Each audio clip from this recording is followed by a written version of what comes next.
नमस्कार शेतकरी मित्रांनो. पीएम किसानचा हप्ता शेतकऱ्यांच्या खात्याला जमा झालेला आहे. 20 फेब्रुवारी पासून हा हप्ता जमा होणार होता. मात्र आज गुवाहाटी इथून 5 वाजता हा हप्ता डीबीटी प्रणालीद्वारे शेतकऱ्यांच्या खात्याला जमा केलेला आहे.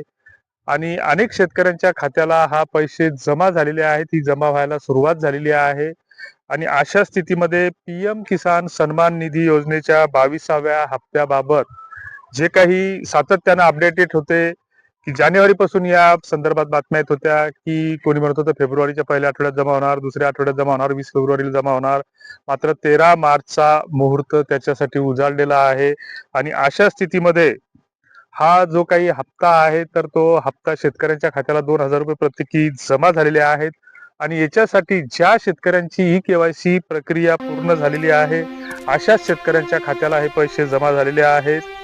ज्यांची खात्याला पैसे आलेले नसतील तर आधारच्या पोर्टलवर जाऊन जिथं बँक सीडिंग हे ऑप्शन दिसते तर त्या ठिकाणी तुम्ही कुठल्या बँकेच्या खात्याला तुमचे पैसे गेले हे चेक करू शकता. कारण बऱ्याचदा असं होतं की सातत्यानं आपल्याला एखाद्या विशिष्ट बँकेमध्ये म्हणजे उदाहरणार्थ स्टेट बँकेमध्ये आपला पीएम किसानचा हप्ता येत असतो. मात्र होतं काय की नेमके 12 हप्ते त्याच्यामध्ये येतात आणि 13वा हप्ता गायब होतो. मग आपल्याला वाटतं की आपलं कुठंतरी काहीतरी मिस्टेक झालं. मग वारंवार आपण केवायसी करतो, हे करतो, ते करतो, मात्र पैसे काही दिसत नाही. मात्र डीबीटी अंतर्गत आधार प्रणालीद्वारे ते पैसे दुसऱ्याच कुठल्या तरी एअरटेल पेमेंट बँकेला किंवा पोस्टाच्या खात्याला किंवा अन्य कुठल्या तरी बँकेत आपलं खातं असेल त्या खात्याला जात असतात. तर आधार सीडिंगच्या पोर्टलवर तुम्हाला ते कळू शकतं किंवा आपल्याकडे जेवढी काही बँकांची खाती असतील तर त्याच्यामध्ये तुम्ही बोटाच्या ठश्याद्वारे पाहणी करू शकता.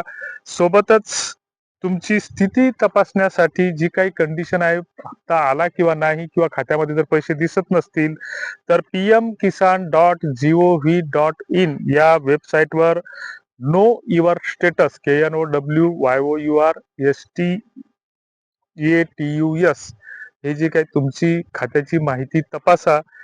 हे जे काही आहे किंवा मोबाईल ऍप सुद्धा याच्यामध्ये आहेत. मात्र जे काही गव्हर्नमेंट रिकग्नाइज्ड ऍप आहेत तर तेच आपण जीओव्ही तिथं जिथं असते तर तेच ऍप किंवा वेबसाईट आपण वापरली पाहिजे. कारण बाकीचे बरेच फेक किंवा बनावट ऍप्लिकेशन किंवा वेबसाईट आहेत तर त्याच्यामुळे तुमचं नुकसान होऊ शकतं.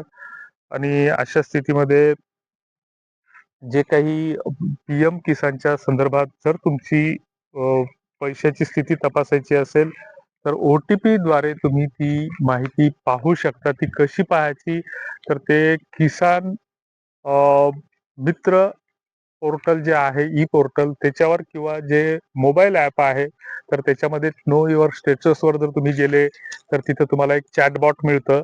आणि चॅटबॉट द्वारे तुमचा आधार क्रमांक, मोबाईल क्रमांक टाकून OTP जर घेतला तर तुम्हाला त्याची अपडेट मिळू शकते. बऱ्याचदा ही माहिती अर्धवट किंवा चुकीची सुद्धा असते किंवा बऱ्याचदा दुसरीकडेच घेऊन जाणारी असते. तर ह्याच्यात तपासून पाहायला काही हरकत नसावी. तुर्तास जो काही नमो शेतकरीचा जो काही हप्ता आहे तर जानेवारीच्या पहिल्या आठवड्यामध्ये येणार होता. जानेवारी संपला, फेब्रुवारी संपला, आता मार्च सुद्धा संपत आलेला आहे. तर ते पैसे नेमके कधी येणार याबाबत अजूनही संभ्रम आहे. अनेक चुकीच्या खोट्या बातम्या येत असतात. पीएम किसान मधून यावेळेस बरीच नावं वगळली जाण्याची शक्यता नाकारता येत नाही. कारण सरकारला ऐनकेन प्रकारे चाळणी लावून दर हप्त्याच्या वेळेस 5%, 2%, 3%, 10% असे लोक वगळायचे आहेत. आणि मग शेवटी लोक ही काही दिवसांनी विसरून जातात. अशा स्थितीमध्ये हे सरकारची धोरणं ठरलेली असतात. तुमचा काय फीडबॅक असेल तर ते कॉमेंट बॉक्समध्ये नक्की कळवा. धन्यवाद.